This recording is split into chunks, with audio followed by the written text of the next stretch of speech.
လုပ်ငန်းတွေဆက်ပြီးအပေါက်ထဲပေါ်တယ်သူတို့ကရှမ်းပြည်မှာမလုပ်ကချင်ပြည်ကရင်ပြည်မှာမလုပ်တယ်ဆိုတာလူမသိသူမသိနဲ့ပြည်လုံးမောင်ကြောက်များလို့ရှိတယ်အခုမှဒီလူငယ်ကိစ္စနဲ့ပတ်သက်တာဒါတွေကိုသူများသိလာတာဖြစ်တယ်ဒီရိုဟင်ဂျာဆိုတဲ့လက်ကြီးကအစားပေါ်ကျွန်တော်တို့ခိုင်းတဲ့မြန်မာလူအဖွဲ့အစည်းထဲမှာတော်တော် sensitive ဖြစ်ကြတယ်ဒီရိုဟင်ဂျာဆိုတဲ့လက်ကြီးကတော့အပြင်ဘက်ကလူတွေကလူအပြင်ရှူတာမှဒီပါလူမျိုးတစ်မျိုးကကိုကြိုက်တဲ့လူကိုခိုင်းလို့ရပါတယ်ဒါလက်ခံထားကြတယ်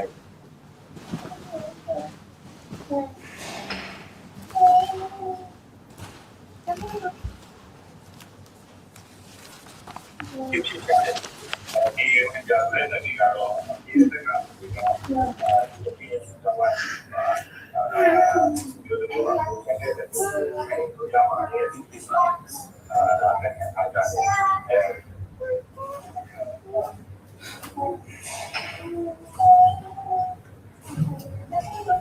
ထားကြတယ်Mr. President, members of the court, good morning. And so we begin the last day of the Gambia's presentation of its case. I will address you this morning on Myanmar's commission of the actus reus of genocide. There is, in fact, no serious issue in this case about whether the actus reus of genocide has been committed. You have heard yourselves the witnesses' evidence on what happened during the clearance operations, evidence which Myanmar has not countered.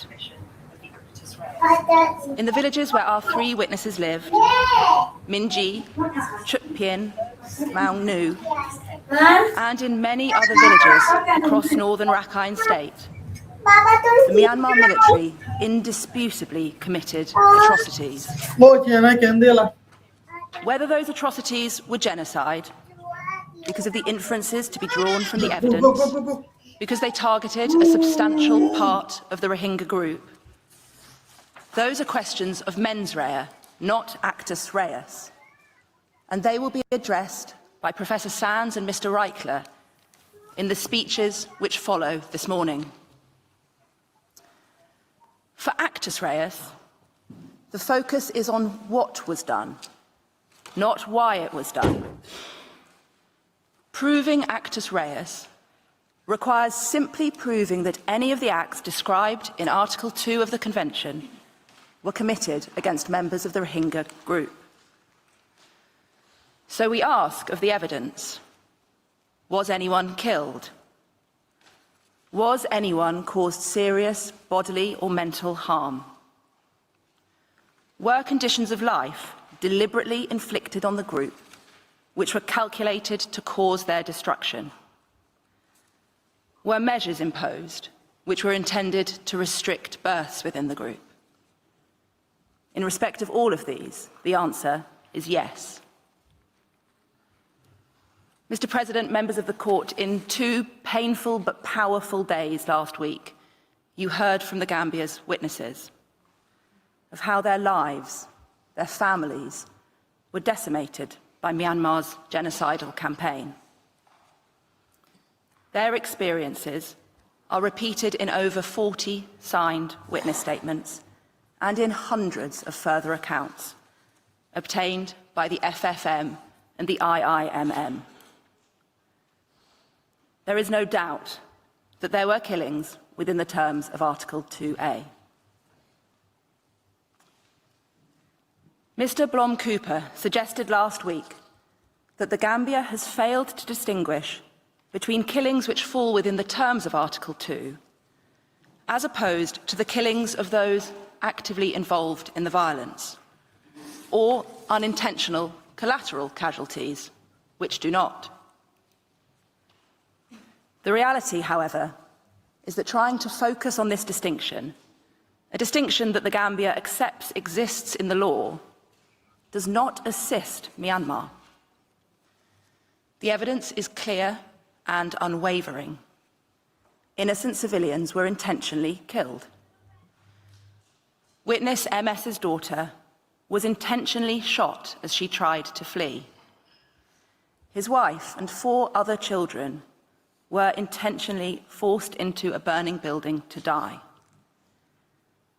Witness NJ's infant son was stabbed and thrown on a fire.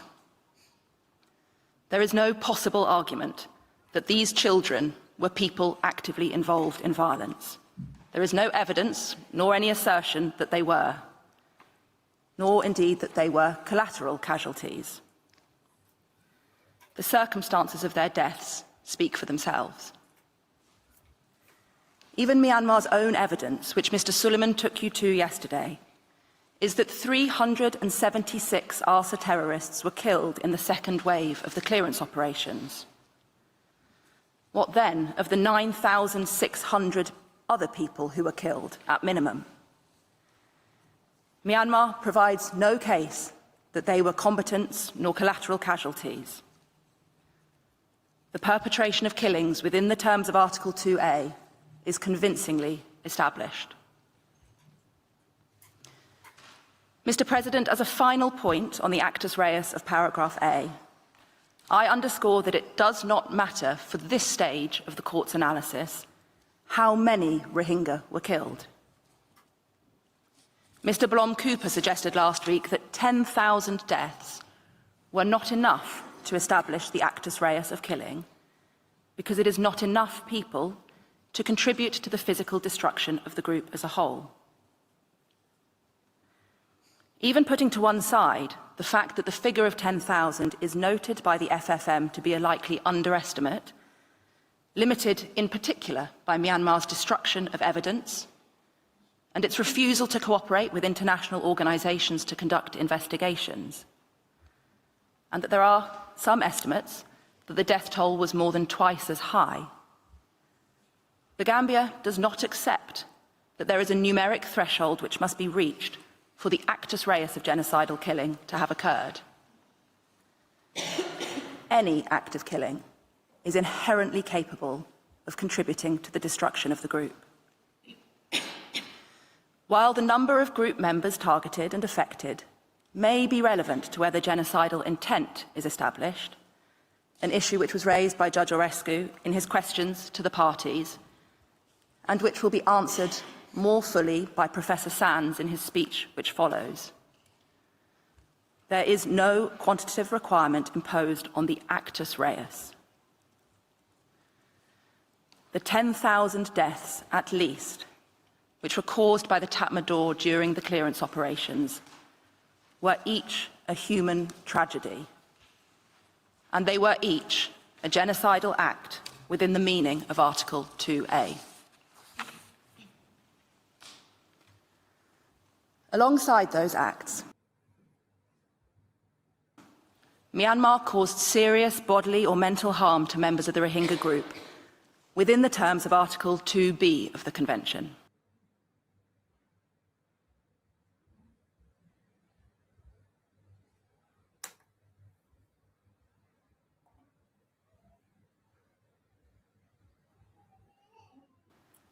The targeting of children, including by throwing them into rivers to drown, is plainly inhuman treatment. The barricading of people in burning buildings and gratuitous sexual mutilation, torture, rape and sexual abuse were widespread, and Mr. Lowenstein yesterday reminded you of some of the harrowing evidence in that regard. The physical and mental harm caused by these acts is of the most serious nature. Similarly serious harm was caused by those who witnessed such acts perpetrated on their loved ones. As the ICTY has acknowledged, being forced to watch sexual attacks on a woman, in particular, a woman whom the witness knew as a friend, caused severe mental suffering. The evidence here is of precisely this happening over and over again. Husbands witnessing their wives raped, mothers, their daughters, sisters, friends and neighbours. And, as in the cases of MS and NJ, parents seeing their children brutally murdered in front of them. The seriousness of the harm caused not just to those who suffered these acts, but also to those who witnessed them, was evident in their testimony to the court. The extent of their suffering more than 8 years after these events continues to be extreme. It is not, of course, necessary for the harm that is caused to result in permanent or irremediable damage, though one may expect that the acts described by the witnesses and in the UN evidence are such that serious permanent harm has been caused. Nevertheless, what is necessary is that the harmful conduct causes grave and long-term disadvantage to the ability of members of the protected group to lead a normal and constructive life, so as to threaten the physical destruction of the group. This point was made in your Croatia judgment, and the serious harm caused to the Rohingya amply fulfills this requirement. Thus, for example, the serious physical and mental harm caused by the widespread sexual violence, including gang rape, contributes to the destruction of the group because it affects and impedes normal marital relations for survivors afterwards. And it affects their ability and their willingness to bear children on whom the survival of the group depends. The specific targeting of children, about which there is so much evidence in this case, and who represent the future of the group itself, also causes serious harm in itself capable of leading to the destruction of the group. Mr. President, members of the court, one of the striking features of this case is the number of Rohingya, 700,000 of them, almost the entire Rohingya population of northern Rakhine State, around 2/3 of the Rohingya population of Myanmar overall, who had to flee to Bangladesh to escape the genocidal violence of the Tatmadaw. The circumstances of their desperate flight fall within the terms of Article 2B because of the serious physical and mental harm the refugees were caused. There was a baseline profound harm caused by being forced to flee with the stark choice of that or be killed. And it was compounded by the attending circumstances. The fear and uncertainty as to their fate, and the fate of family members from whom they were separated, sometimes never to see again. The appalling conditions of their journey to Bangladesh, described by Mr. Lowenstein yesterday, including the lack of food and the ongoing threat of genocidal violence, and the unsafe and unsanitary conditions of the camps in which they sought refuge, where they are unable to live normal lives, and which, accordingly, contribute to the destruction of the group. The witness's evidence was clear about the serious harm this has caused. Recall witness MN, for example, who escaped the Tatmadaw's genocidal violence in Maung Nu, but who had to flee from his village to survive. He told you straightforwardly, in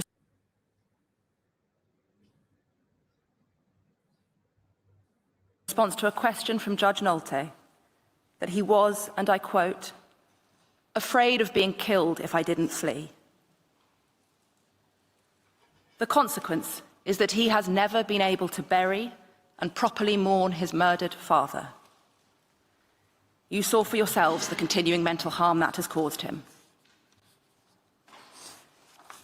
Or witness NJ, who, leaving behind the burned body of her infant son, not knowing the fate of her husband, fled from her own village to a relative's village nearby, but found herself having to flee again when 3 days later the Tatmadaw attacked that village too.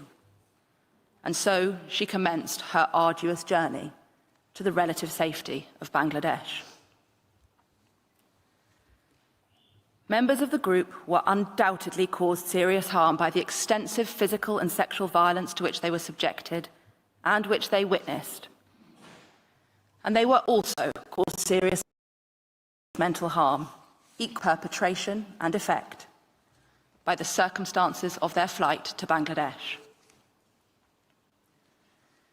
In respect of the actus reus of genocide enshrined in Article 2b, the evidence could scarcely be more compelling. On a widespread scale, the Tatmadaw, acting as an organ of the Myanmar state, caused serious bodily or mental harm to the Rohingya.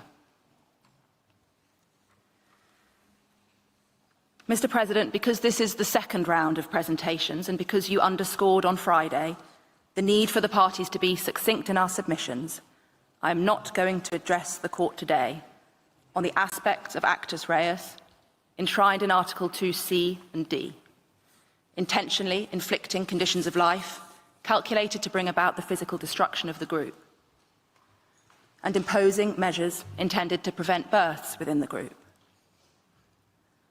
They are important features of Myanmar's conduct towards the Rohingya in this case, and they form a full part of the Gambia's case.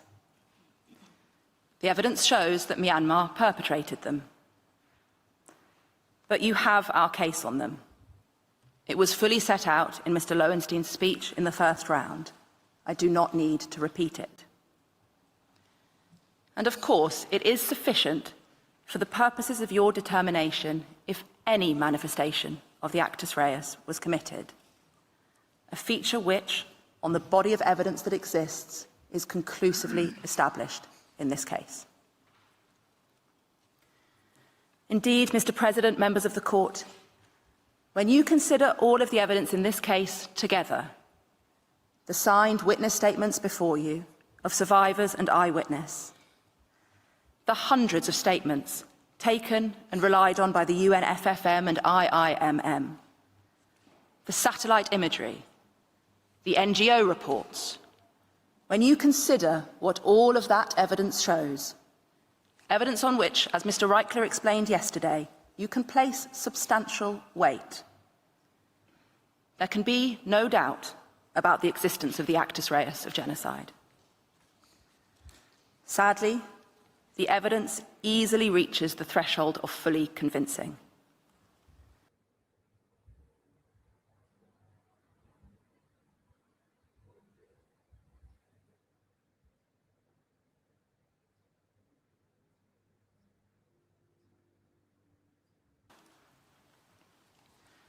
Members of the Court, I thank you for your attention this morning and over the previous 2 weeks of this hearing. Mr. President, may I ask that you now call Professor Sands to the podium. I thank Ms. Jones for her statement. I now give Professor Philip Sands to address the Court. You have the floor, sir.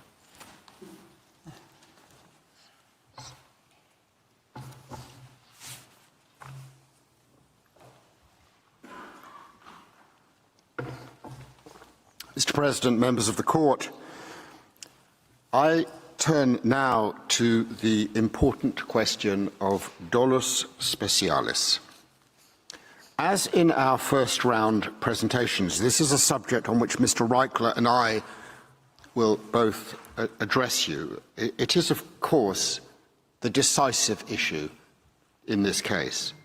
And as Ms. Jones has just made clear, there really isn't any real issue that the actus reus of genocide has been committed. In the 3 villages and in at least the 51 other locations in which the FFM has detailed corroborating evidence of a strikingly similar modus operandi in the Tatmadaw clearance operations.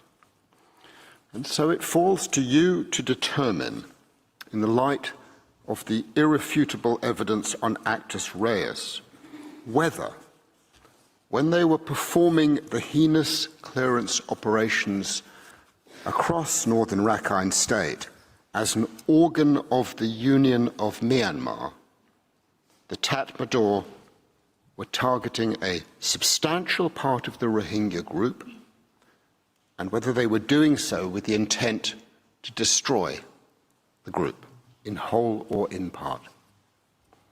I deal first with substantiality. As I mentioned yesterday, the question of whether the Rohingya are a protected group under the Convention is not in issue. Mr. Staker, on behalf of Myanmar, has accepted that the acts aimed at the destruction of the Rohingya population in northern Rakhine State as such would fall within the scope of the Convention. The second point on which there is no difference between the parties is that for the purposes of the substantiality test, what matters is the targeted group, not the number of victims. That's what I meant when I said that genocide is not a numbers game. There's no magical number of victims which turns one kind of crime into another kind of crime. So the only question that remains, at least in respect of defining the Rohingya group, is whether the targeted part is a substantial part of the group. And that requirement emerges from your judgments in Bosnia and Croatia. And from what I heard from the other side last week, I don't think there's much in the way of a legal dispute between the parties as to what the jurisprudence requires. The key legal requirements are that the targeted part of the group must be, and I quote, significant enough to have an impact on the group as a whole, end of quote. To assess whether that is the case requires consideration of the three factors identified in the Bosnia judgment at para 296 and the Croatia judgment at para 142, the ones that I put up on the screen last week. And those factors are, first, the quantitative element, second, the qualitative element, such as the prominence of the targeted part,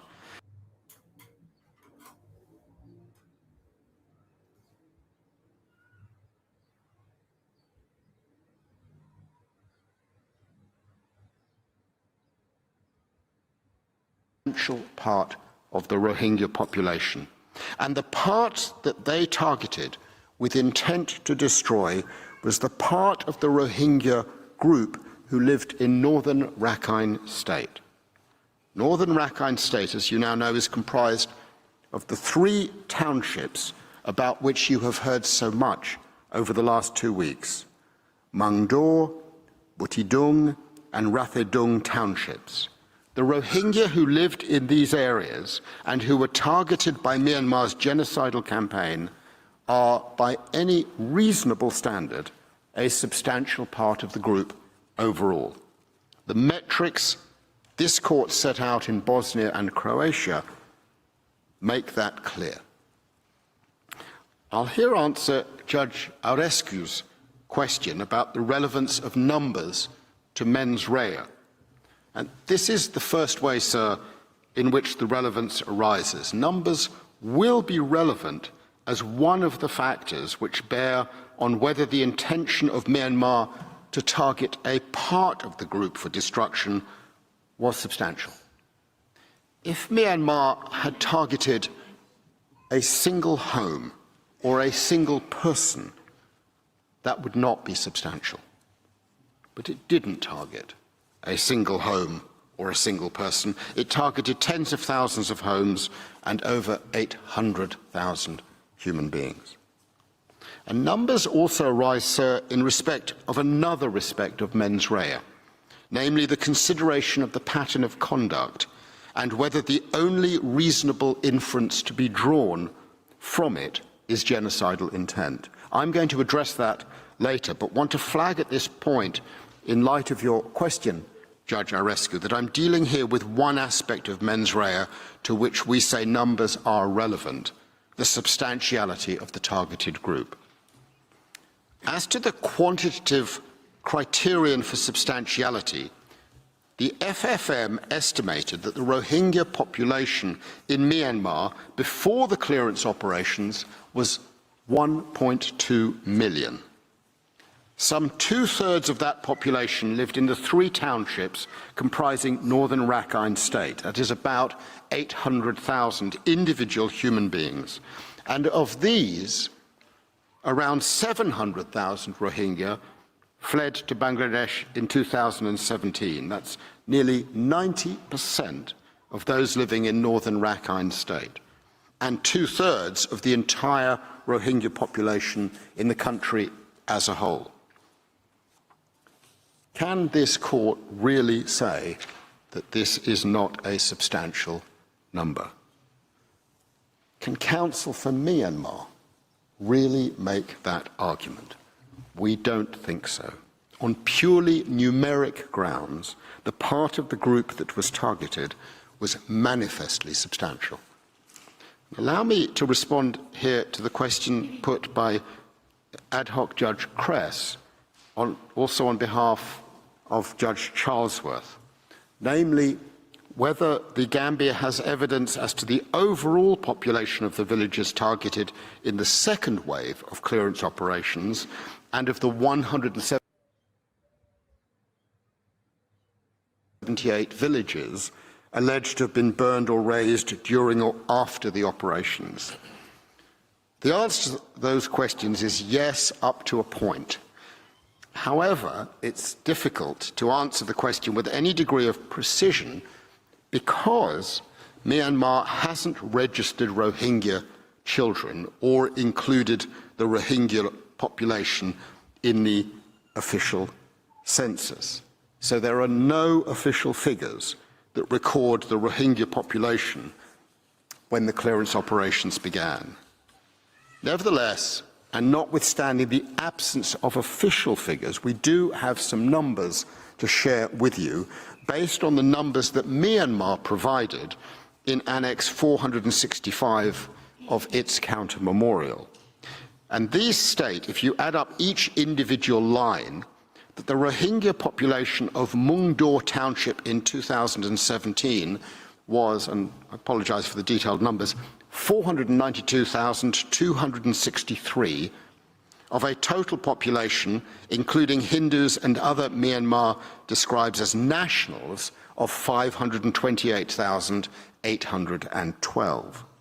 To this figure may be added from the same annex the Rohingya in Buthidong Township and Rathadong Townships, respectively 286,182 and 36,914 Rohingya. And that gives a total of 815,459 Rohingya in northern Rakhine State before the 2017 clearance operations. And this is very close to the estimate of 800,000 indicated in the 2019 FFM report. Now, the FFM report states that 178 villages have been totally destroyed out of 993 Rohingya villages in northern Rakhine State, where the population of some 815,000 might be assumed to live. So that's about 18% of the villages. The FFM does not name the 178 villages, and so we're not able to cross-refer the population figures to the population figures that Myanmar has provided. But the FFM has also stated that it may be more, a further 214 villages have been partially destroyed. That is an additional 22% of the Rohingya villages. So that makes a total of 392 villages totally or partially destroyed, which is about 40% of the total.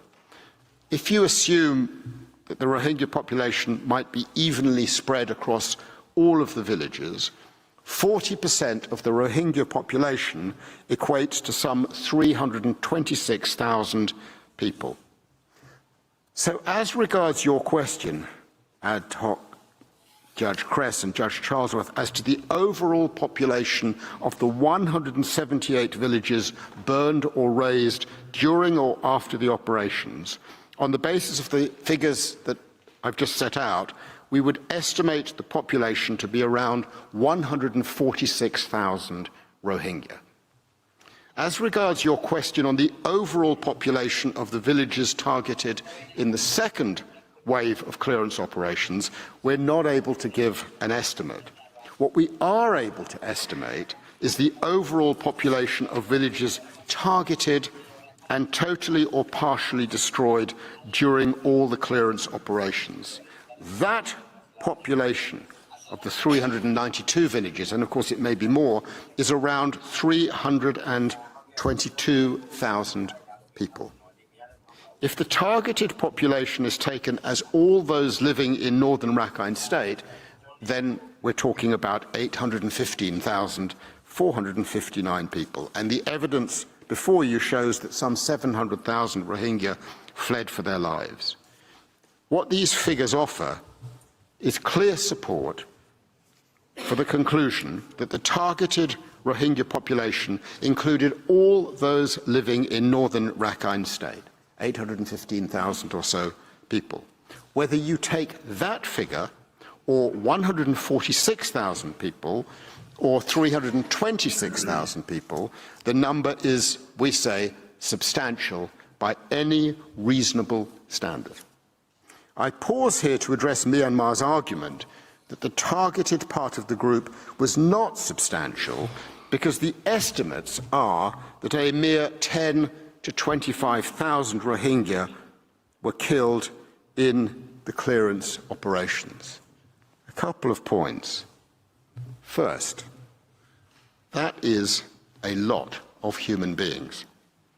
And the suggestion that killing such numbers is not substantial is an argument, I suspect, that Counsel for Myanmar will not be promoting very widely outside the hearing of their client. Second, as the FFM recorded, these numbers are in any event likely to be an underestimate. Surveys conducted to establish the number of deaths in the first months of the 2017 clearance operations alone concluded that there were between 9,400 and 13,700 people killed.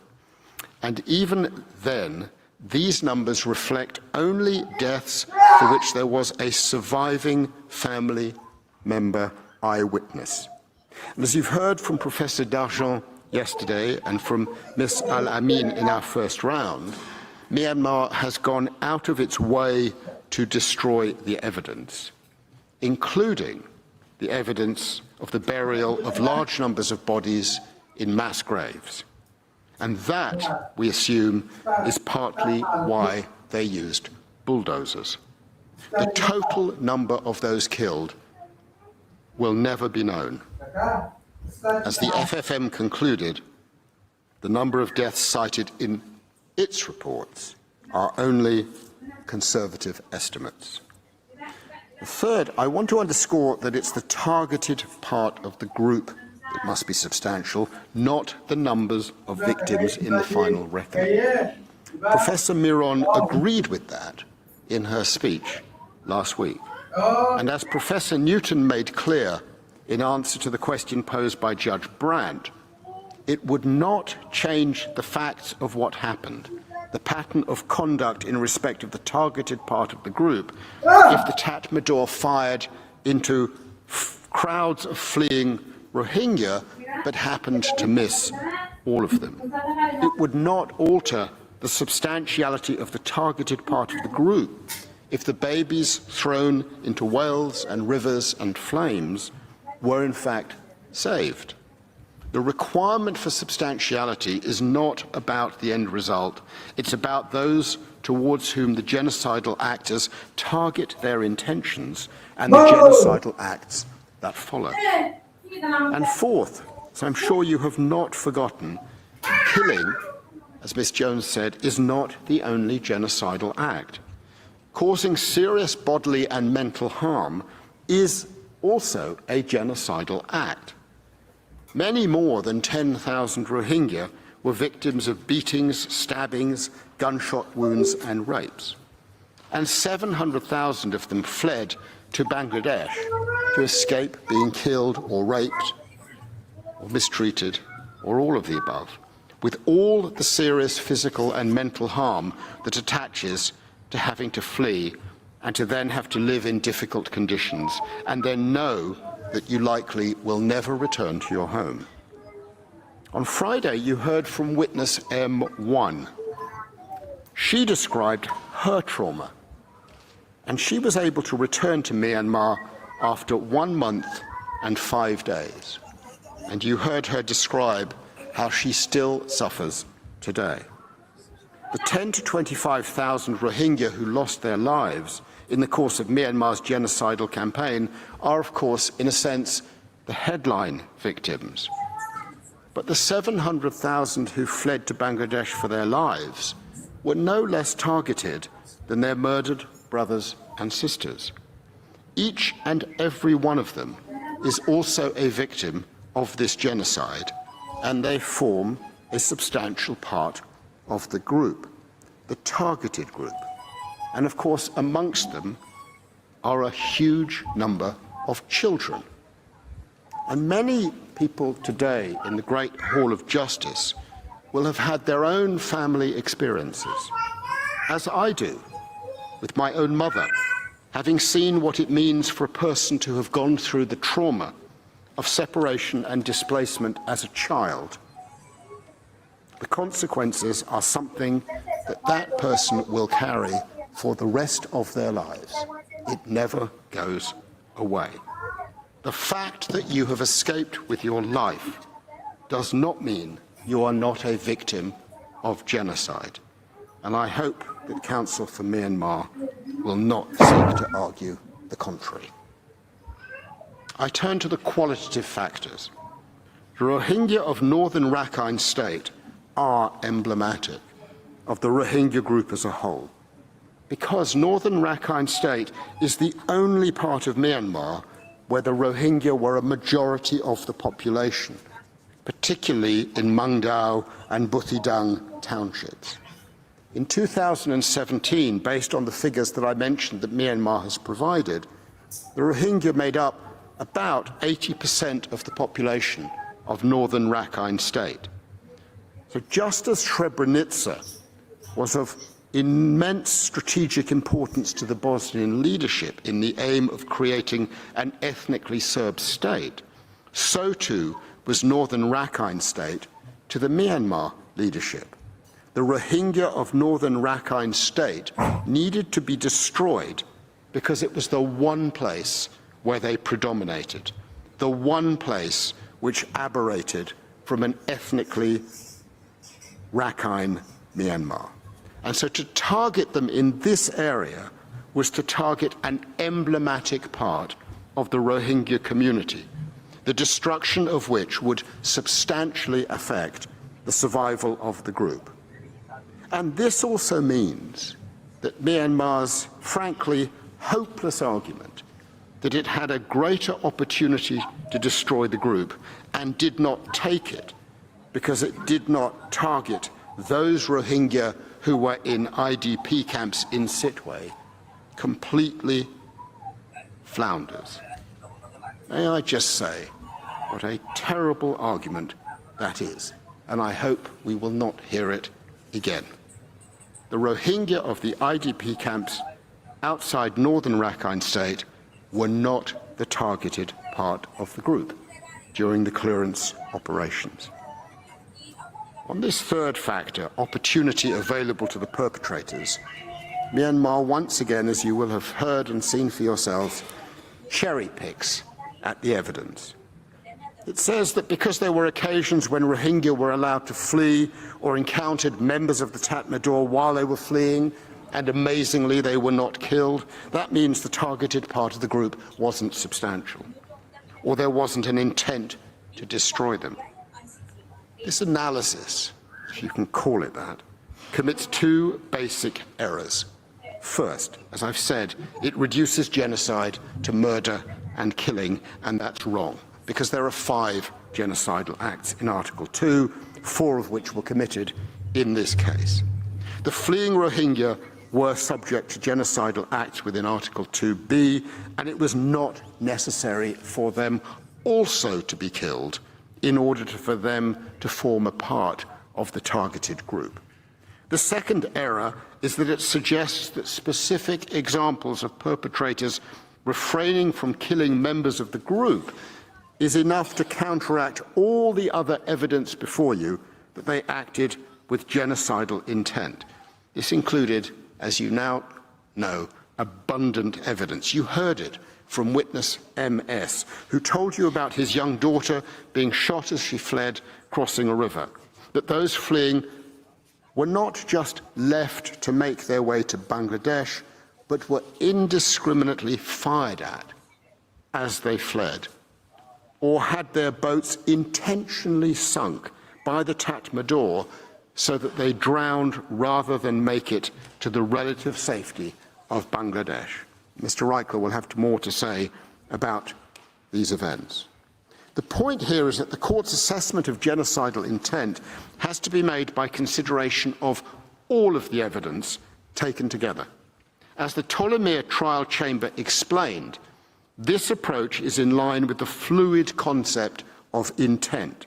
In the circumstances of the Ptolemaic case, which are, must be said, similar in some important respects to the circumstances of this case, and I quote, where the underlying acts of genocide were committed in a period of less than a month, in a confined geographical area, and by forces who, as the evidence has demonstrated, closely coordinated their activities to ensure the efficiency of both the killing and forcible transfer operations, it would be artificial to make a finding that genocidal intent existed for some acts and not for others. End of quote. Myanmar's attempt to identify some acts that it says were not genocidal, allowing fleeing refugees to pass while on their way out of the country to Bangladesh and not killing them, cannot undermine the substantial evidence that overall its conduct was genocidal, and the part of the group targeted was a substantial part of the whole. Mr. President, I turn now to the question of proving the specific intent to destroy. You will recall the Gambia's position based squarely on paragraph 373 of the Bosnia judgment. There's no issue there. The specific intent can be established by reference to either particular circumstances or by reference to a pattern of conduct, and that in this case, we say both approaches establish conclusively that Myanmar acted with genocidal intent. The particular circumstances approach, we say, arises at least in respect of the three main villages on which you have heard so much, Mingi, Maunung, and Chutpien. Those are the villages from which the three witnesses you heard from last week came. The particular circumstances each of them described with dignity and poise, and which left me, as many others in the room, deeply affected, do not permit of any conclusion other than that the clearance operations in their villages were acts that are properly characterized as genocidal within the meaning of the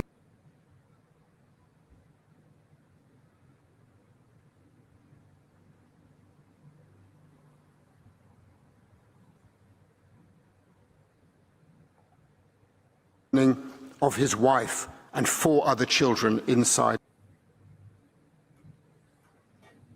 the house. There is no world in which the gang rape of NJ, the murder of her infant child in front of her, was not genocidal, nor the murder of MN's 80-year-old father and 8-year-old nephew. These are not only war crimes or only ethnic cleansing. And let us be sure, because the court has made this clear, the mere fact that they might also be these other crimes does not mean that they cannot be and are not also acts of genocide.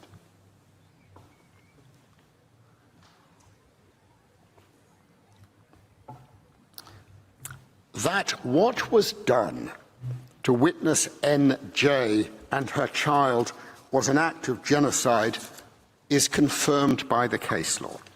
And contrary to what Counsel for Myanmar told you, we do believe that national jurisprudence can assist in the process of reflection because it offers guidance on how a rule is to be interpreted or applied.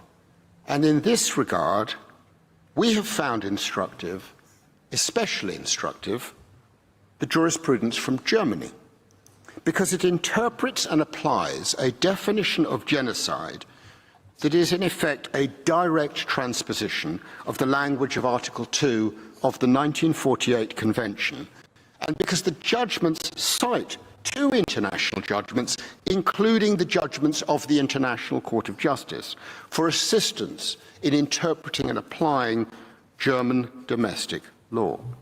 I just give you one example. There are others. The judgment of the Bundesgerichtshof of November the 30th, 2022. This is Germany's highest court, and it found the defendant, a member of ISIS, to be guilty of genocide under Section 6.1 of the Völkerstrafgesetzbuch, the Code of Crimes under International Law. The guilt of that defendant arose for his acts, actus reus, against just two people. Knowingly and I quote, knowingly and intentionally inflicting serious physical injury on the daughter of the joint plaintiff and serious psychological injury on the plaintiff. And the mens rea in that case was the intention of destroying the Yazidi religious group as such. I should say here that these are my own translations of the German original, so they are not official, and I stand to be corrected by and defer fully to Judge Nolte and ad hoc Judge Kress on the translations. And of course, we accept completely that the judgment of the Bundesgerichtshof is not binding on this court. Of course it's not. But it's a very helpful authority. Why? Because it offers the clearest support for the proposition that the murder of a woman's child and the gang rape of that woman will be treated as an act of genocide by the highest court of an important country, where those acts are intended to destroy a part of the group of which she was a member as such. And so it is with the three witnesses who came all the way to The Hague to give a voice to their villages. Each of their neighbours who survived have equally horrifying stories to the ones you heard. The extreme brutality, the indiscriminate nature of the attacks, the targeting of children, the targeting of those who were fleeing, the sexual violence, the burning and the destruction, the bulldozing. These were central features of Myanmar's conduct in the three main villages, and at least 51 more according to the FFM, and they conclusively demonstrate in our submission genocidal intent. And we commend again to this court the joint declaration of Canada, Denmark, France, Germany, the Netherlands, and the United Kingdom, not just any countries, who deal with this approach to establishing genocidal intent. As they put it in paragraph 52 of their joint submission, citing the jurisprudence of this court, and I quote, "The declarants note that the court's express reference to a reasonableness criterion is key to a balanced approach. The court highlights the central importance of reasonableness by observing the notion of reasonableness must necessarily be regarded as implicit in the reasoning of the court, not least to avoid an approach," these are the key words, "that would make it impossible to reach conclusions by way of inference." And then at paragraph 54, and I quote, "When assessing whether specific intent can be inferred, a court or tribunal must assess the evidence available to it comprehensively and holistically, The jurisprudence of international criminal tribunals demonstrates that this approach is not only desirable, but an important element of the sound administration of justice. In this respect, the declarants agree with the approach of the ICTY Appeals Chamber, which required trial chambers to assess whether all of the evidence taken together demonstrated a genocidal mental state, while noting that a compartmentalized mode of analysis would obscure the proper inquiry. And obscure a proper inquiry is exactly what Myanmar tries to do by compartmentalizing. The accounts of the three witnesses you heard from were at one with the testimony of Professor Newton, who wrote in his 2020 report, and I quote, "The only plausible conclusion from the available evidence is that the clearance operations were conceived, coordinated and conducted with the intention of destroying the Rohingya population on the basis of their ethnic and religious identity," end of quote.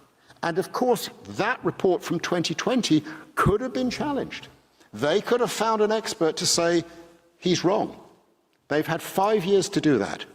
Have they done it? No, they have not.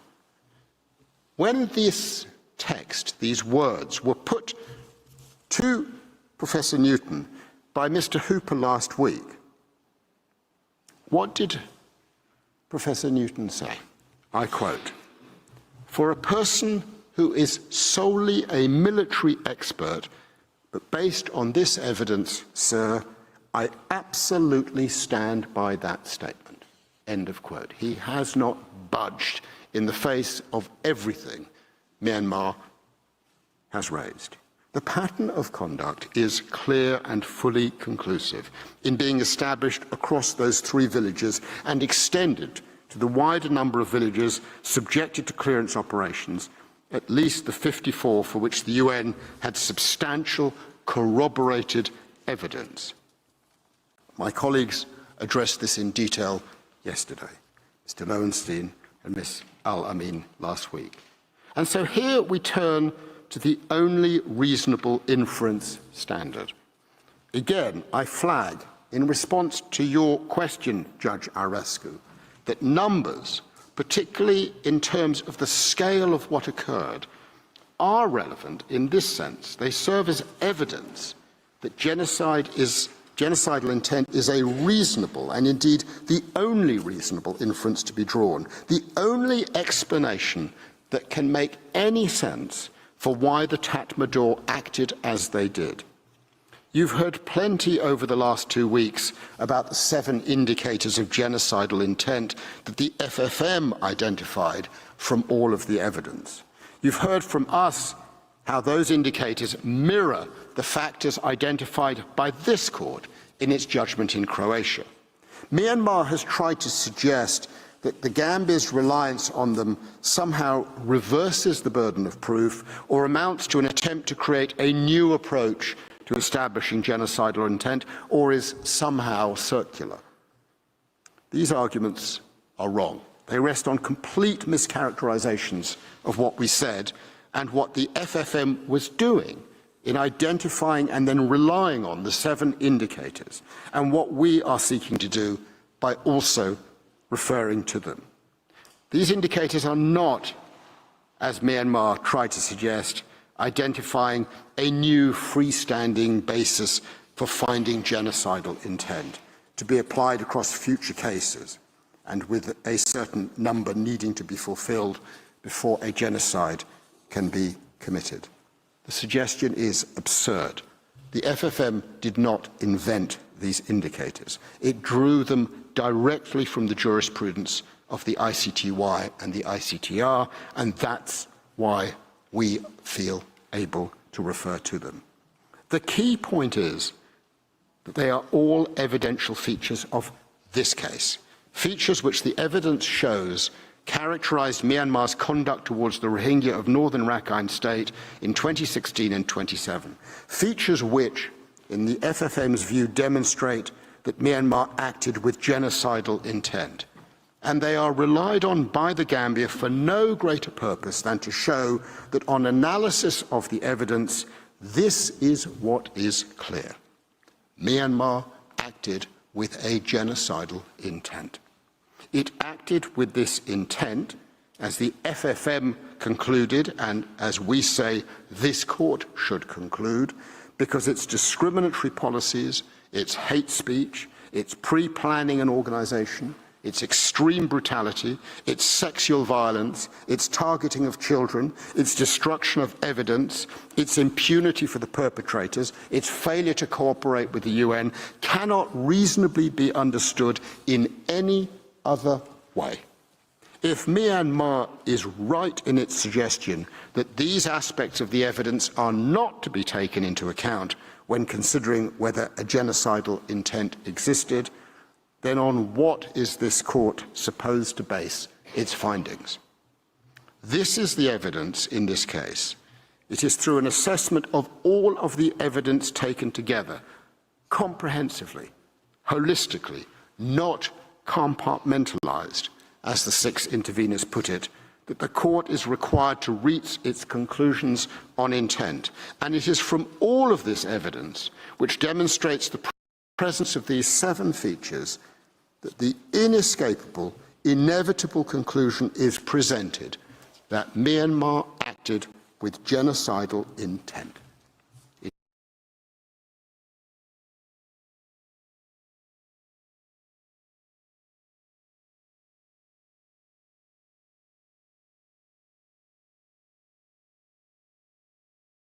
Inference of genocidal intent. I come to the conclusions. Mr. President, members of the court, it is clear from the evidence that Myanmar targeted a substantial part of the Rohingya group. It is clear that the particular circumstances of that targeting in many villages established that it did so with genocidal intent. And it is clear that the pattern of conduct across at least 54 villages gives rise to the reasonable inference that Myanmar, through the Tatmadaw, acted with a genocidal intent towards the Rohingya of northern Rakhine State. The evidence of a genocidal intent is fully conclusive. The Gambia has no doubt about that whatsoever. The 11 interveners appear to have no doubt about that. The various UN bodies and those who prepared all the reports appear to have no doubt about that. Where is the doubt as to the existence of a reasonable inference? Who has intervened to support Myanmar's contrary view? Where is the evidence before you, in the form of witness testimony or expert testimony, that would allow you to conclude that a reasonable inference of genocidal intent did not exist? There is none. Mr. President, last week, Counsel for Myanmar suggested that the Gambia is somehow trying to muddle the waters and to misconstrue the applicable legal standards for inference with a speech, my speech in the first round, on a reasonable inference rather than the only reasonable inference. Well, it may be that Professor Talmon got confused, that he was somehow expressing a kind of dolus perplexus. But I think each of you understood what it is that the Gambia was doing in arguing in this way, proceeding with care and logically. First, you have to establish that genocide is a reasonable inference. And once you've done that, then you show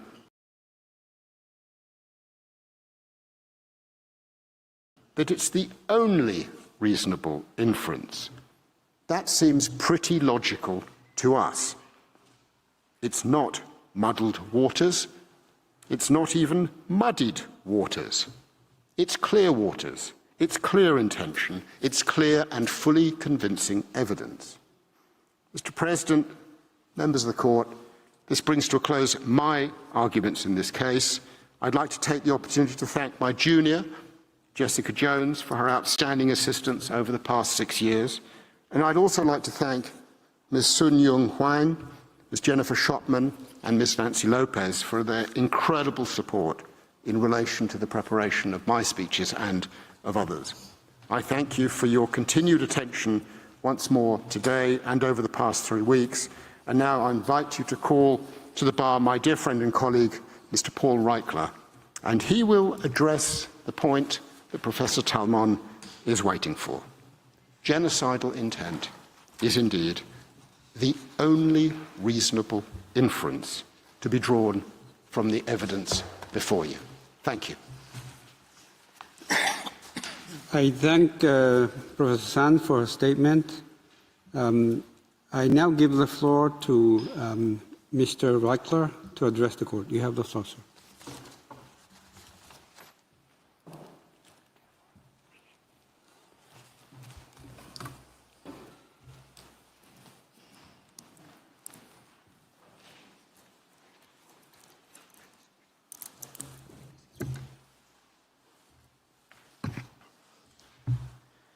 Mr. President, members of the court, good morning.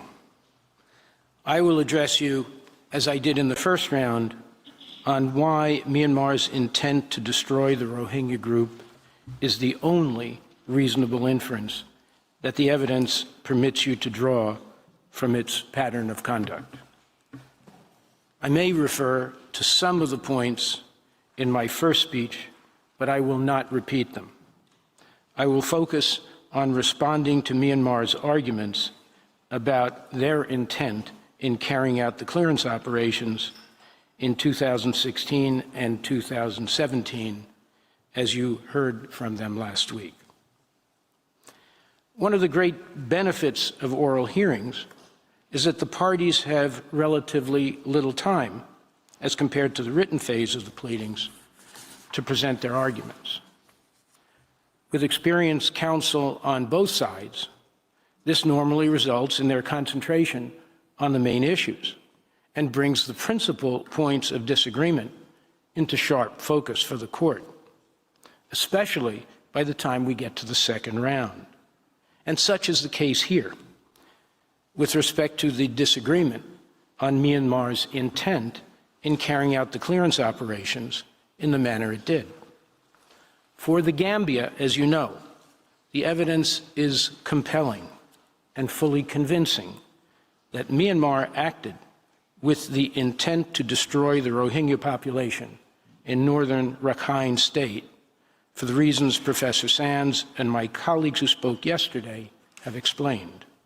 For Myanmar, in contrast, as they have said repeatedly, their intent was counterinsurgency, to respond to what they called ARSA's terrorism. They have stuck to this story since the beginning of the case, through the counter-memorial and the rejoinder, and at these oral hearings. Mr. Blom-Cooper told you that the inference you should draw from Myanmar's actions during the clearance operations is that, quote, the intent of Myanmar was to confront terrorism. Professor Talmon identified a range of hypothetical intentions, but you will have noted that he avoided attributing any of them to Myanmar, and he cannot do so because Myanmar has never argued for them and there is no evidence to support them. In sum, they have put all their eggs in the counterterrorism basket. So the dispute between the parties could not be clearer, and it is this. By the means and manner in which the clearance operations were actually carried out, that is, when the Tatmadaw and related security forces entered Rohingya villages and began shooting indiscriminately, was Myanmar's intent, as reflected in the acts of its state agents, in this case its military forces, to counter terrorism, as Myanmar told you, or was it to destroy the Rohingya as a group, as concluded by the UN fact-finding mission and all the other UN bodies and independent and reputable NGOs whose reports are in evidence, and is further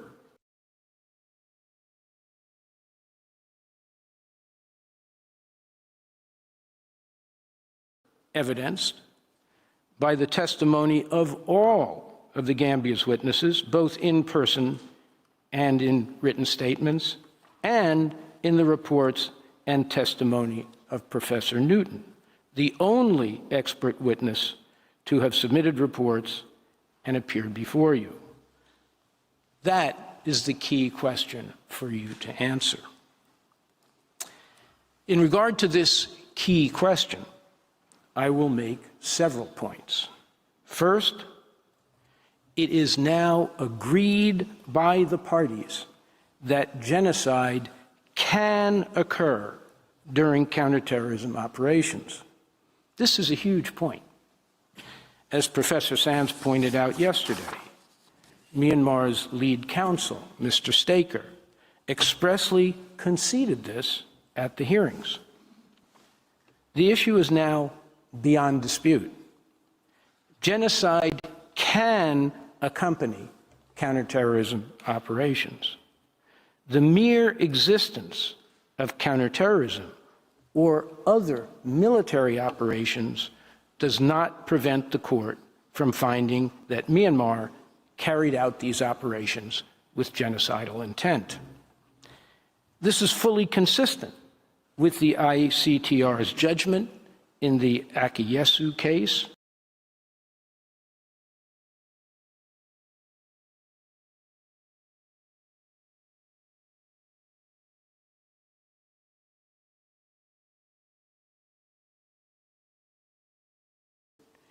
and as we have made clear, for the record, we do not.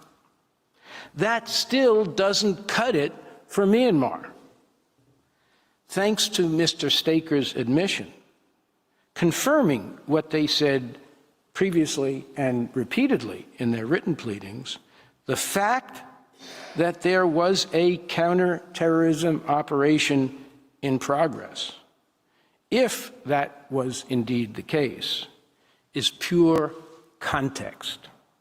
It is not intent. It is not the intent of the state at the time its authorized agents began firing their weapons deliberately at Rohingya civilians, including women and children, upon entering scores of Rohingya villages and began to slaughter the civilian population. To put the question plainly, at the time and in the places where the actus reus of genocide were committed, what was the intent of the state as reflected in the pattern of conduct by its authorized agents, the Tatmadaw, when they engaged in that horrendous conduct? The court has received voluminous evidence on what those acts were and is certainly well aware of them.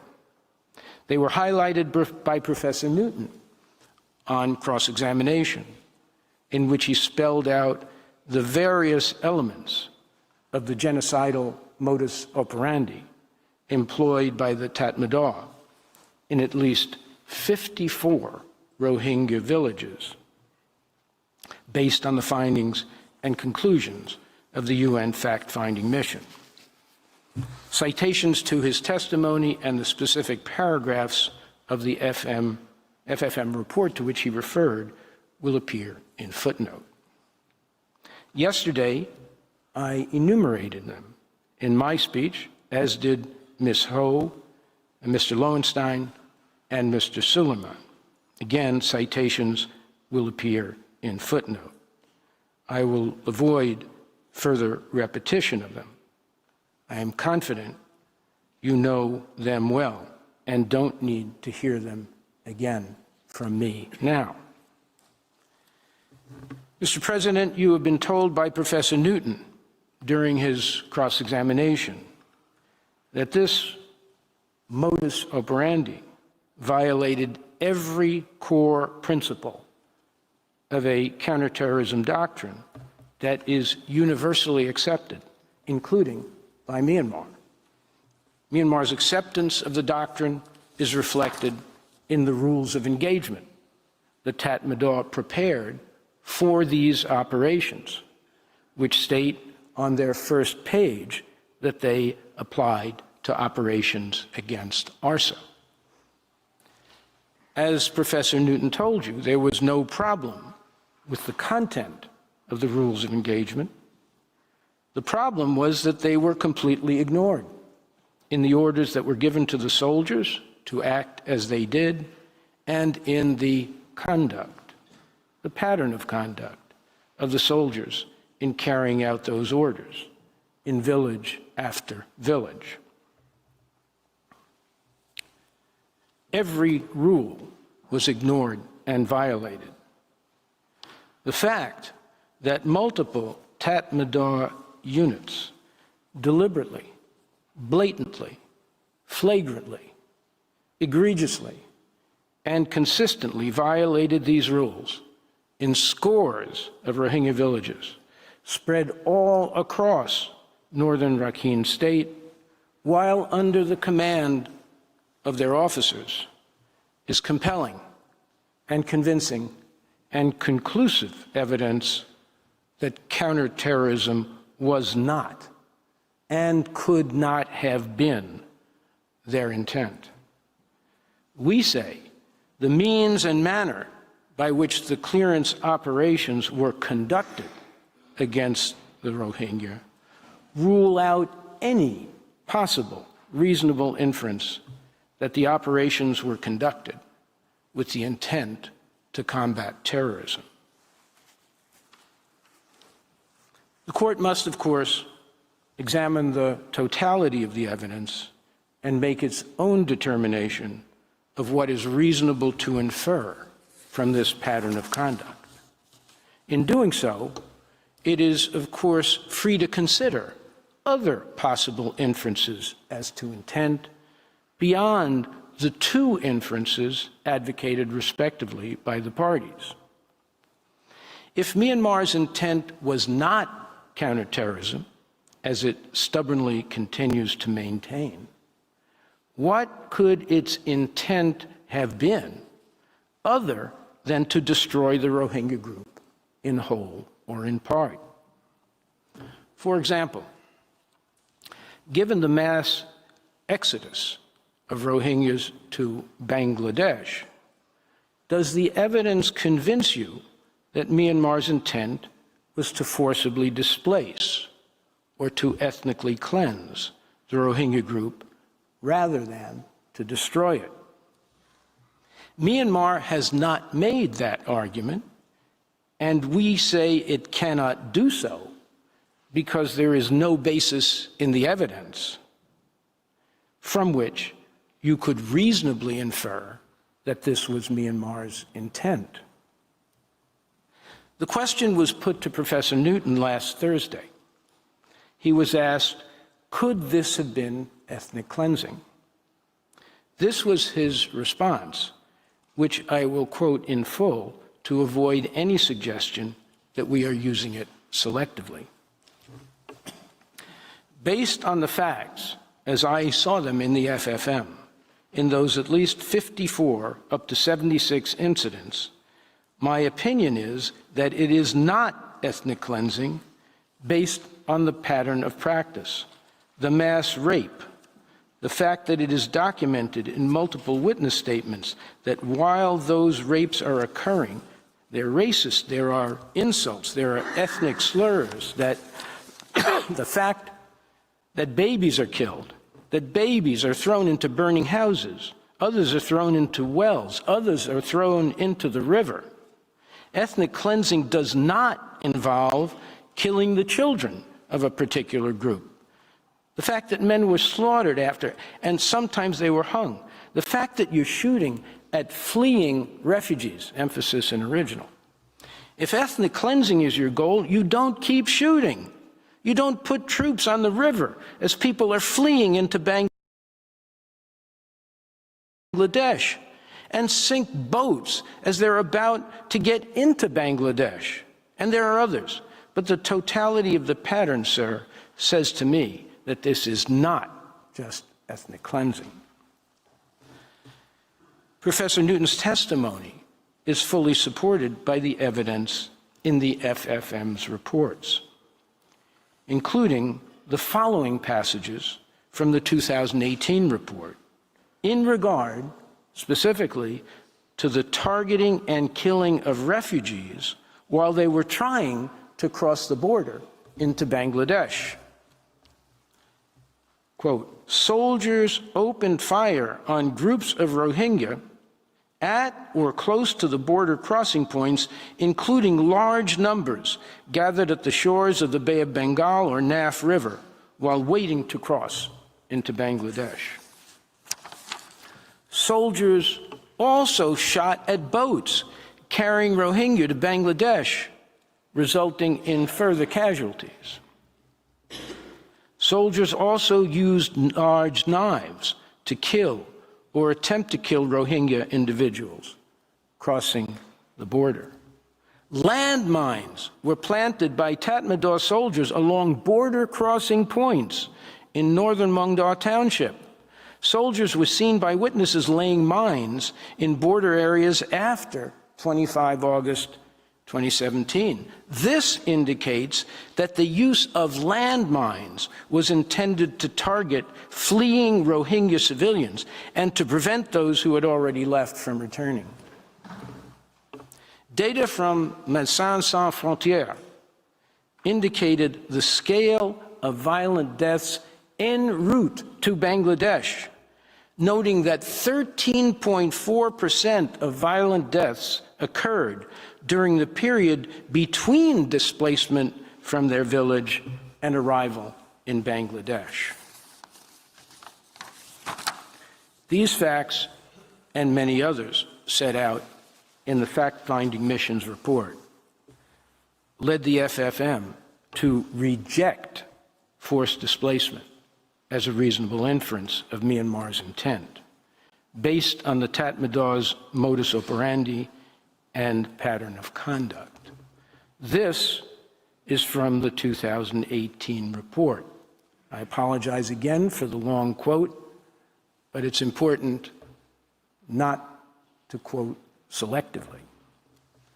Quote, the suggestion that the authorities may have been legitimately seeking demographic change in Rakhine State, as opposed to the destruction of the Rohingya as a group, cannot be reconciled with the scope of violence and brutality of the military or the serious bodily and mental harm inflicted on the civilian population. It would not have necessitated the killing of more than 10,000 civilians, the systematic and coordinated rape of women, the mass deportation of over 725,000 people, and the destruction of villages. An argument that the intent may have been to displace the Rohingya population, but not to seek its ultimate destruction, falls at the same hurdle. The scale and scope of violence in its varied forms, the intensity and brutality of the attacks, and the physical destruction of Rohingya life as it once was, through the mass demolition of their villages and homes, makes it difficult to consider any such inferences as reasonable. When considered against the patterns of oppression and dehumanization spanning decades, and a coordinated and widely prevalent discriminatory rhetoric on the part of the very authorities entrusted with ensuring the Rohingya safety, livelihood, and protection, the picture becomes even more complete. Mr. President, there are stark and fundamental differences between an operation that is conducted to forcibly displace a particular population and one that is intended to destroy them as a group. Let me give you a concrete example of this difference. It comes from your own jurisprudence, specifically in the case of Georgia v. Russia. I will be very careful to keep my discussion of the case uncontroversial, since I was an advocate in that case. Georgia, as you will recall, accused Russia of forced displacement of ethnic Georgians from what was then the Georgian province of South Ossetia, in violation of the Third Convention. Provisional measures were ordered upon Georgia's request. The evidence on which the court relied to determine that Georgia's claims were plausible was this. In 2008, Russian troops crossed the international border into South Ossetia, the population of which was roughly half ethnic Georgian and half ethnic Ossetian, the latter being the group favored by the Russians. The evidence showed that when the Russians arrived at ethnic Georgian villages, or mixed villages, they ordered the Georgian population to leave South Ossetia and head south across the provincial border into Georgia proper. There was no evidence of targeting or significant physical harm done to those Georgians who complied. Where there was resistance, the evidence shows that the Russians started burning some houses and less frequently killed some residents. But the burning and the killing stopped after the rest of the villagers fled. Fleeing refugees were not shot at by Russian forces. Children and babies were not targeted or torn from their mothers. There was no systematic sexual violence. On those facts, if proven, this was forced displacement or ethnic cleansing. It was not genocide. And these facts stand in sharp contrast with what Myanmar did in northern Rakhine State. The court never reached the merits of that case because it upheld Russia's preliminary objection to its jurisdiction. But the court did find that there was forced displacement or ethnic cleansing in the Bosnia and Croatia cases. The situation in Myanmar is, of course, worlds apart from that of the former Yugoslavia. As the court well knows, when Yugoslavia broke apart, some of its constituent republics immediately began fighting over territory. The historical record shows that there was a mad scramble for territory, especially between Croatia and Serbia and between Bosnia and Serbia. Each of these ethnic-based republics sought to expand its territory by taking over areas where their fellow Croats or Serbs or Bosnians lived, at the expense of the other republics and the unwanted ethnic groups who lived there. There was extensive military conflict on all fronts, and tens of thousands, including civilians, were killed. But both the Bosnia and Croatia cases were essentially about the control of territory and the objective of each of the new states to establish an ethnically homogeneous state, or as close to that as possible, by taking over territory from a rival state where their fellow group members lived and expelling members of other ethnic groups. Thus, the court was on solid ground in determining, in Croatia v. Serbia, that the intentions of both states were not to destroy unwanted ethnic groups, but to forcibly displace or ethnically cleanse them from its territory, or from the territory it sought in the fighting. Here again, the facts stand in total contrast with what occurred in Myanmar. The Tatmadaw were not seeking to enlarge Myanmar's territory or to defend it against any other state. They were not seeking to gain someone else's territory to bring ethnic Burmese within an enlarged Myanmar. Nor, as the evidence discussed yesterday and today shows, were they simply seeking to expel the Rohingya from Myanmar. We say this evidence convincingly shows that the means and manner by which the clearance operations were conducted preclude any reasonable inference that these operations by the Tatmadaw were intended as forced displacement or ethnic cleansing, just as they preclude any reasonable inference that they were intended merely to combat ARSA.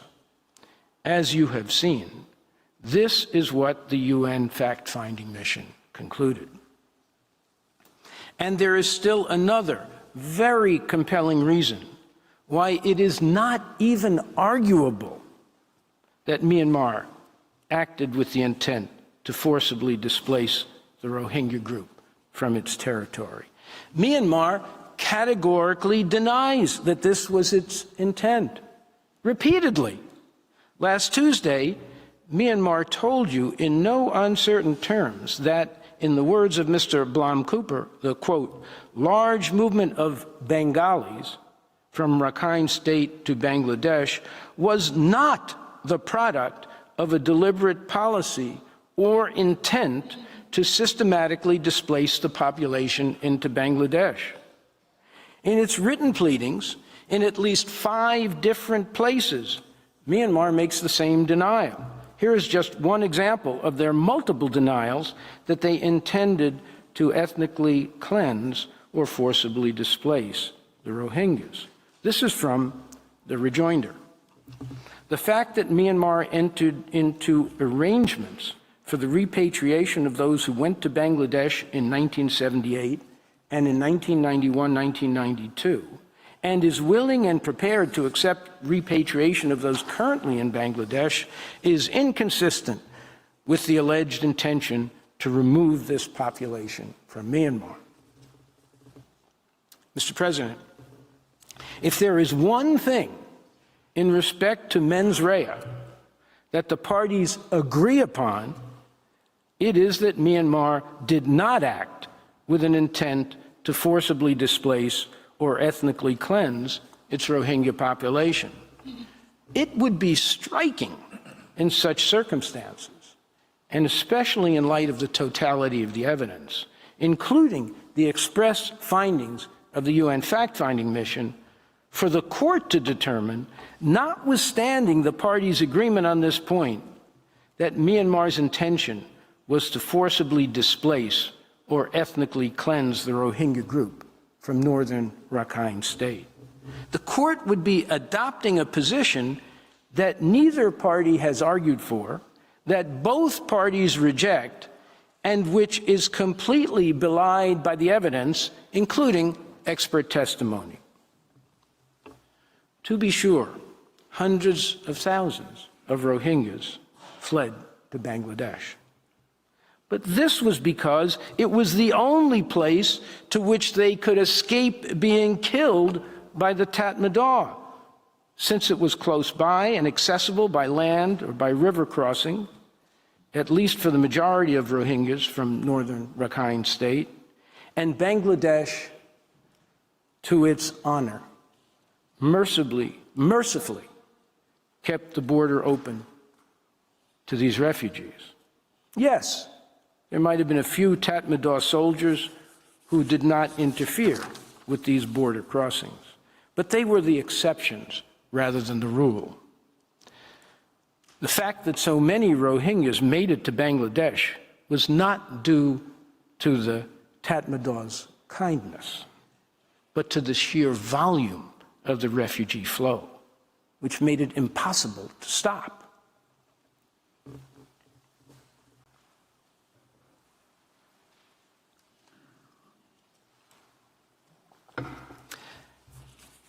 Mr. President, it's now 11:30.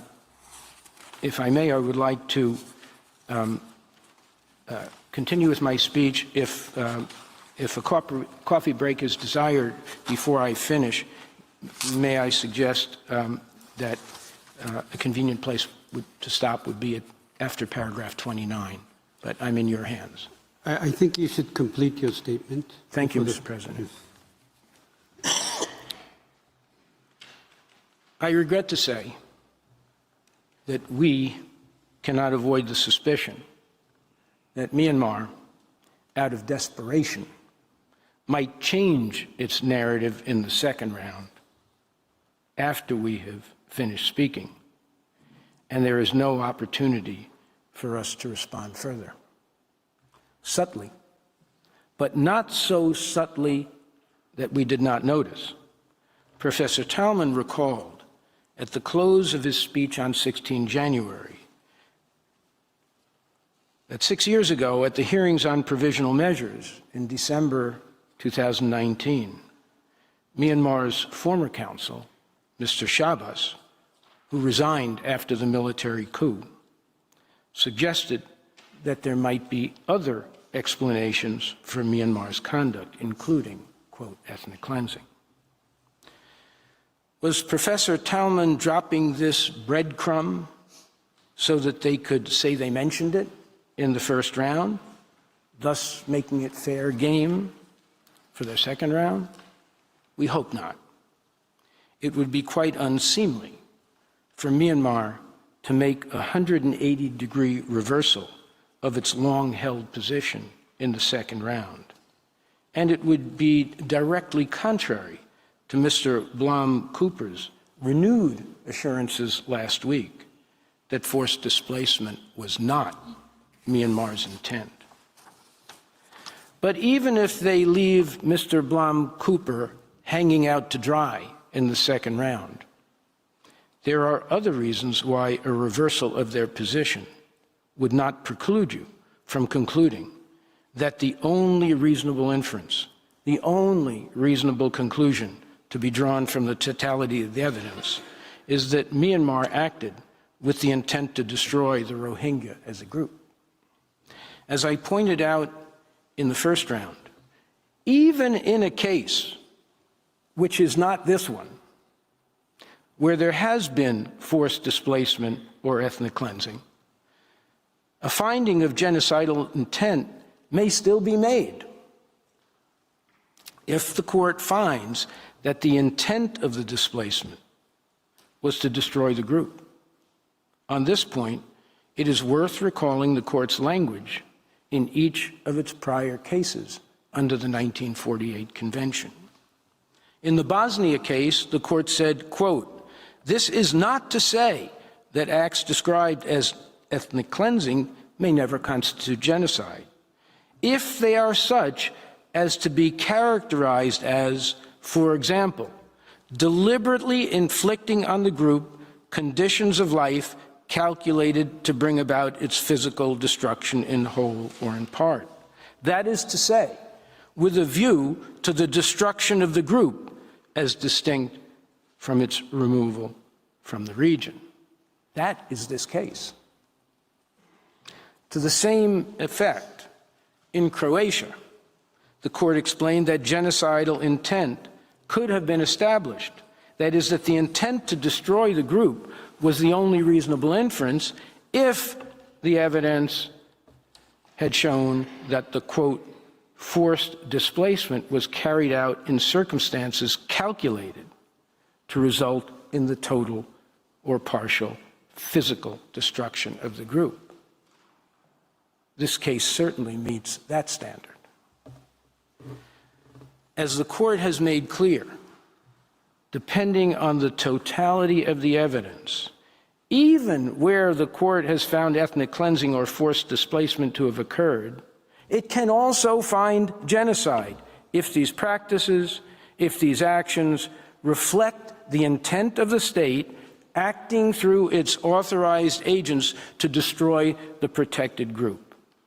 It is significant that the joint interveners, Germany, France, the UK, the Netherlands, Denmark, and Canada, agree with this at paragraph 46 of their joint declaration of intervention, to which we refer you. Just as ethnic cleansing and forced displacement can be genocidal if they are carried out with an intent to destroy the group, so can war crimes and crimes against humanity. As Professor Sands explained, there is some overlap among these legal concepts. Of course, not every war crime and not every crime against humanity will be genocide. But the specific acts listed in Article 2A through D of the Convention as the actus reus of genocide may also be war crimes or crimes against humanity, which will constitute genocide if they are committed with genocidal intent. In other words, the mere fact that certain crimes are war crimes or crimes against humanity does not preclude a finding that the same acts constitute genocide if the evidence establishes that they were crimes as defined by Article 2, subparagraphs A through D, and that they were committed with the intent to destroy a protected racial, ethnic, or religious group. Here, as we have shown you, the evidence collected by the UN fact-finding mission and many, many others convincingly establishes that the crimes committed in northern Rakhine State were committed with the intent to destroy the Rohingya as a group, and that they constitute genocide. Mr. President, I will conclude by providing the Gambia's response to the final part of Judge Hammoud's second question, since Professor Sands, after providing our answers to the first question and the first part of the second question, left the rest for me. Specifically, I will respond to this question, quote, if there exist other motives or objectives for a state in addition to genocidal intent that can be established by such evidence, would this negate the possibility of proof of dolus specialis as the only reasonable inference?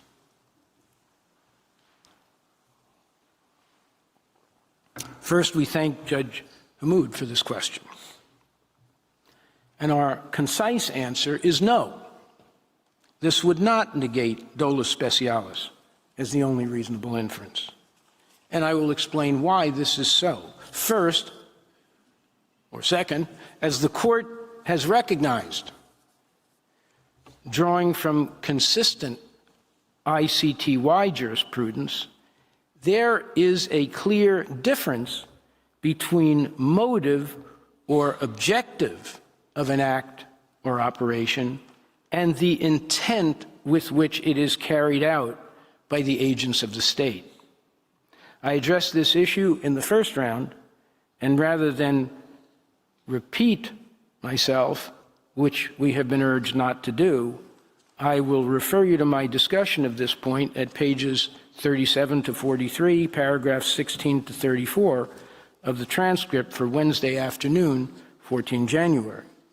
To quickly summarize, though, motive is the reason or purpose for the action or operation that is undertaken. Intent is the state of mind of the state acting through its authorized agents while they are committing the acts which constitute the actus reus of the crime.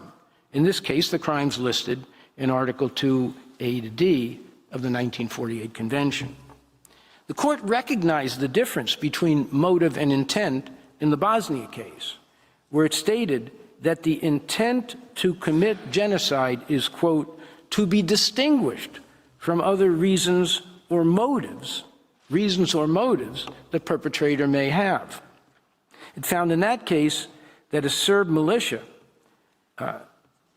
massacred thousands of Bosnian men and boys at Srebrenica with genocidal intent. even after finding that, quote, an essential motive of much of the Bosnian Serb leadership was to create a larger Serb state by war of conquest, if necessary. Judge Bandari's separate opinion in the Croatia case includes a detailed review of the ICTY's well-developed jurisprudence on the difference between motive or objective or purpose on the one hand and intent on the other. Among several cases that underscore this difference is the appeals chamber's decision in Prosecutor versus Blaškić. Quote, mens rea is the mental state or degree of fault which the accused held at the relevant time, that is, the time when the acts are being committed. Motive is generally considered as that which causes a person to act. As far as criminal responsibility is concerned, motive is generally irrelevant in international criminal law.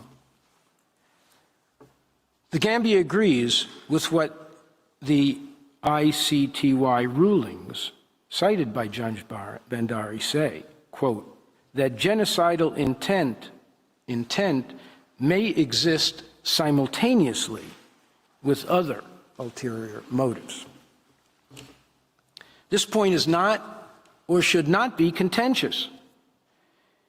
Myanmar agrees with us. They agree with us that there is a difference between motive and intent.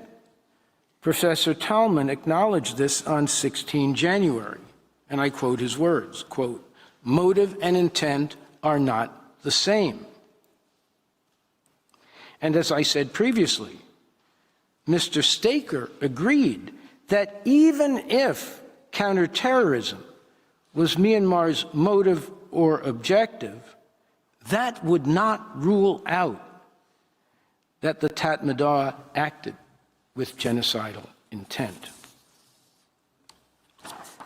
As applied in this case, even if you are convinced that Myanmar planned the clearance operations for the purpose or for the reason, to use Myanmar's counsel's words, of combating terrorism, that would only give you the motive for the clearance operations.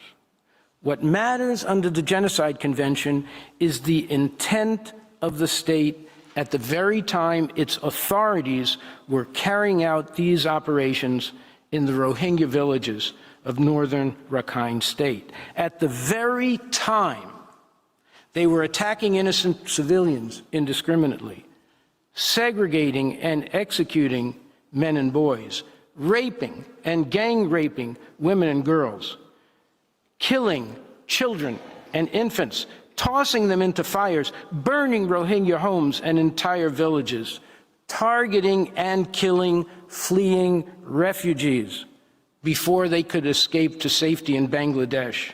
And for many months afterward, extending well into 2018, continuing to destroy more and more Rohingya villages, including over 180, which Myanmar admits, they admit there were no ARSA activities, and then bulldozing over Rohingya structures to erase any presence or memory of them, and promoting resettlement by the ethnic Rakhine, or constructing military bases where the Rohingya lived. It is from this pattern of conduct, conclusively established to the standard of fully convincing by the totality of the evidence, that you must determine whether there is any reasonable inference that you can draw other than that these atrocities were committed with an intent to destroy the Rohingya as a group as such. It is not sufficient for there to be another possible or plausible or potential or hypothetical inference to negate dolus specialis, to use Judge Hamoud's words, there must be a reasonable alternative inference to be drawn from the totality of the evidence, not just any inference. We say emphatically that there is none. The only reasonable inference drawn from Myanmar's pattern of conduct, the only reasonable conclusion that can be drawn is that Myanmar acted with the intent to destroy the Rohingyas as a group.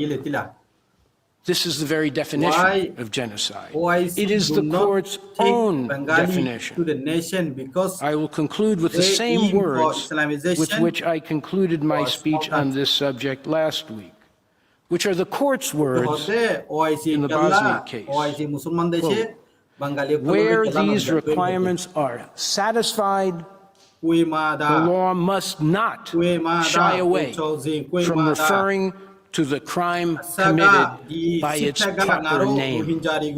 Mr. President, members of the court, that name is genocide. As always, I want to thank the court for its kind courtesy and patient attention this morning and throughout these proceedings. It has been a true honor for me to appear before you in these proceedings. I ask you now to call my esteemed colleague and longtime friend, Professor Darjan, to the podium. I thank Mr. Reichler for his statement. Before I give the floor to the next speaker, the court will observe a break of 15 minutes.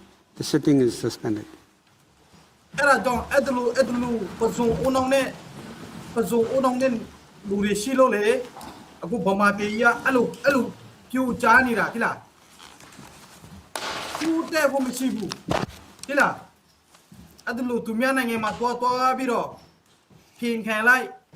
But again, say like, Chong can line it, the Talon Alubeniuma. We ma daddy. Lulu Manebu. To go to party limitibu. Memanang, Bashile Memanama. Ah, Napido Salome Abu Mino Memanama. Tila Noari. Tumia Nangadia, Queen Putu Tabido. Shanda nire. Yemanania Alu, Pew Janire. Yaziago Meshibu, Mindolu, Napi Unone, Lucilo Le. Pozum Unone, Lucilo. We Mada Lulu Manebu.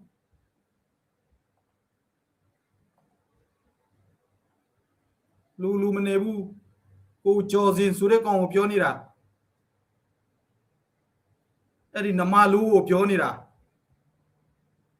Say to the Nya Nimabayele, Wema Daddy Mabayele, Chi. A saga Ruhinjarigo Lumudun Tatamane. Aku Mino Condigo Balomi Ming Melo. Wema Da. Bengali La Bido Tumiao Puema da Aku Mino con the Loni Mino Matibula Aku Niadema di Setega Niadama Tuabiro Shani Relay Teni Jarile Nalo Matari Tuga Bengali Yaki Tabe Kwa Be Bengali BBP Bedu BBP Eri Ku Chozin Surekon Pionira Ku Chozin Surekon Pionira Nalo Matari E Mindo Lutila Mindo Lu Elo Auden Jare Lude Shilo Le Di Memanaya Sinye Muede Nira Tila Yaziago Meshibu Tumiana Yamatua Abiro Pagan say like pink and line it, Yakai Mare, Bama Mare Akonwa, Pintua can like, Pagantua say line it. Ila Kunayema, Kunayema Nelomiabu, Bagune to a like niata gama ngaro mamimu manila ngaro matiu manila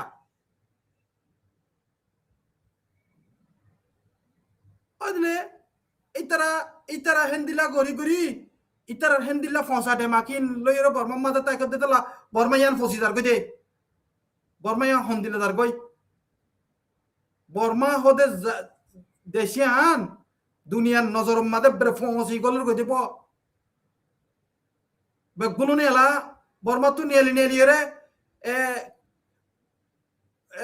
londi hanat golor goy mayan wane kol ba de hodu moro poine kol hodu kune e bason duwer song hadda duwer saat bono mada ayere kellahin e isa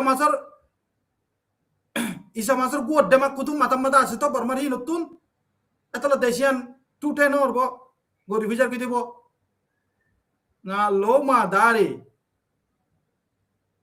ese ne bala kima labiro piyani re gucha jago bai endila guriore gal nodonsa gucha jago bodo girina mare adikka manjito adikka gucha nutte kuri gile bishora ta ere kilekede data bengali bole o isi desho kolo hode bengali kolo non jaga hode itara hode ere ara deshum made musulman country bana bola sath bole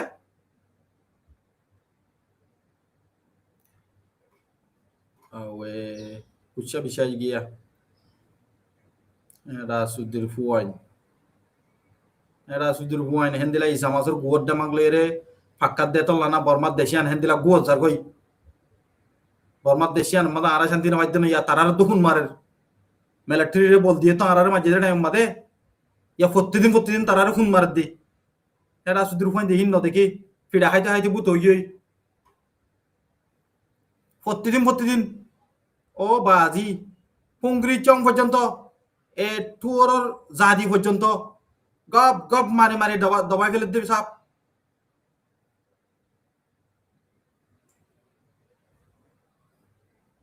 এরে ভাই বাংলা করলে গুন্দা দেবা Malaysia সিঙ্গাপুরত এ মা সুদার ফুয়ানির জাতিন কাফের call বগুলুন Bangla Kalai গুন্দা দে বাংলা কলয় গুন্দা দে উইতারা বলে নিশা high থাকে তাহলে ইতারা কম নফা বাঙ্গাল করলে গুন্দা দি ইনত জাতিন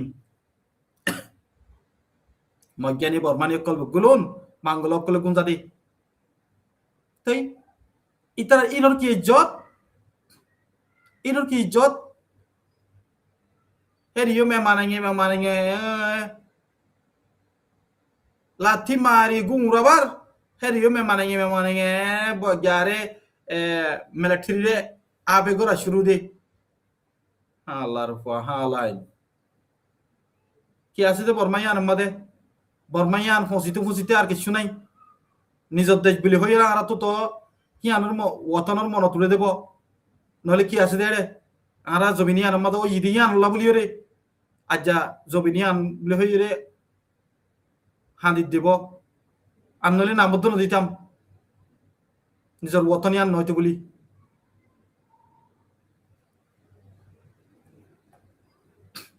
oye bayani kol assalamu alaikum itara giye be gulun pura giye goy ay live bongri balayum gusa bisya gi bay ay ar mata ndila